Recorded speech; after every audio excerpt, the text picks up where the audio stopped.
Hello again, everyone. I just kicked my desk. Jesus, okay. That's staying in. Hello again. Back this time with not another Star Wars video. That's right, I'm back to talking about books, and in this case, it is the 5th novel in Brian Freeman's reboot of Robert Ludlum's Jason Bourne series. This one is the Bourne Shadow. And I just finished reading this not a couple minutes ago. And I bought this book on... I got it delivered to me this past Wednesday from time of recording. And I read this book in, let's see, Wednesday, didn't read it at all Thursday, Friday, Saturday, and a little bit of Sunday, so 3¼ days. Now granted, it is short, it's only like 388 pages, and it's a thriller, so they're naturally designed for you to get through them more quickly, but still, that is the fastest I have read a book in a while, and once again, in my opinion, Mr. Freeman has knocked it out of the park. I don't know exactly when Brian Freeman took the reins of writing a new Jason Bourne series after whatever situation led to Eric von Lustbader no longer writing the character. But I seen that there was a new Jason Bourne novel, and just on a whim I decided to try it. And for those of you that do not know, Jason Bourne is a character who I believe was created in, I want to say the 70s? 80s? By the author Robert Ludlum in the novel The Bourne Identity. I'm going to Google that while I'm sitting here talking. Anyway, Ludlum would go on to write 3 novels involving the character, titles of which anyone familiar with the film should be well aware of, and they are The Bourne Identity, The Bourne Supremacy, and The Bourne Ultimatum.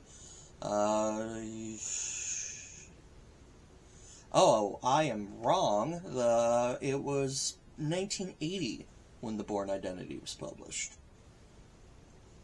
And let's see, when was... Bourne Evolution, which is the first of the Brian Freeman works, was published in 2020. Alright then. So, yeah, totally professional, me sitting here and doing Google searches while I'm recording.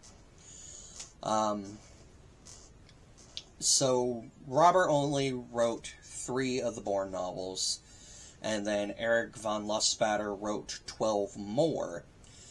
The thing that really started to get to me when it came to the Lustbader novels, though, and I hope I'm pronouncing that right, I don't know if I am, but, the thing that started to get to me with his novels is that it was a continuation of the Jason Bourne character that Robert Ludlum had created, which isn't a bad thing on its own, not inherently, but Jason Bourne, or David Webb, his original identity, was a grown man with a family in a teaching position during the Vietnam War. And he was still, you know, getting shot at, like, taking on rogue assassins, globe-trotting, and, you know, all this other stuff. Like, past the point of, I think the most up-to-date world reference I remember is Edward Snowden being mentioned in one of the Lustbader novels.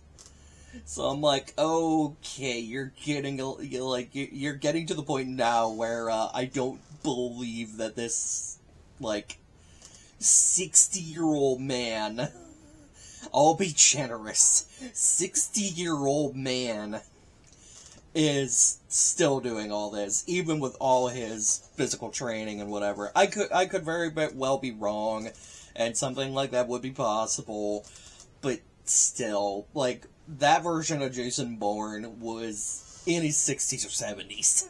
Had to have been. Oh, maybe somewhere along the way he got the friggin' Captain America serum. Who knows what Treadstone had going on behind the scenes. Anyway, what I do like about the reboot series is that Brian Freeman took basically the Bourne mythos. He kept a lot of it, like his one of his codenames being Kane, the fact that he got the Bourne name from somebody else, real name being David Webb, the shot to the head that erases memory in Marseille. He kept all of that. And actually, this book even reveals that he, for reasons I'm not going to get into because spoilers, that he even had a teaching position. He kept his original lover Marie, although we don't really see her in these books. By the time we start the Bourne evolution, he's done the whole, shot to the head, trying to trace his memory, that whole thing. And he took a lot of that stuff, reworked it a little bit, and brought him into the modern day. And one other thing I really like about this series is Brian Freeman has managed to keep the novels sort of tied in together. There's recurring plot elements and characters that appear and build on each other one after the other. And whereas in Robert Ludlum's original trilogy, like, you had Bourne Supremacy was kind of its own thing. It's kind of, sort of, from what I vaguely remember. It has been a while since I've read the Ludlum books, and these are chonkers. Like, these are thick books. So it has been a while. And then the Lust Spatter books, they did kind of, sort of connect, at least in the early books that he was doing, and then after that it just seemed kind of sort of serialized to me. So the fact that these ones sort of connect and build on each other with, I think it's fair to say, books 1 through 4 have kind of an arc to them, and 5 has sort of started another arc. Maybe, potentially, I don't know, let's see what happens. Apparently book 6 is coming out in January of next year, according to the Amazon listing. I don't know if that's true or not. Hey, Brian, if you're somehow watching this, care to confirm or deny? Dear God, I hope the author's not watching this. But anyway, we'll see if The Bourne Shadow has started another sort of arc in Brian's continuation of the series. Hopefully these go for a while, because I've enjoyed pretty much every single one that has come out. Anyway, I definitely recommend this book. One thing I will note on it, though, and this is a mileage may vary kind of disclaimer.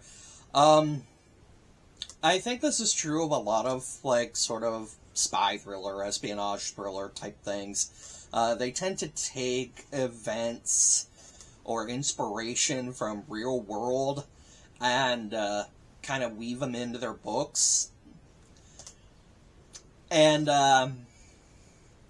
this one, it wears its inspirations on its sleeves. Your mileage may vary on that. I was fine with it. But do keep that in mind. Again, no spoilers, not going to get into it. Like I said, I very much recommend these books. Yeah, that's all I've got at the moment. I will see you guys next time.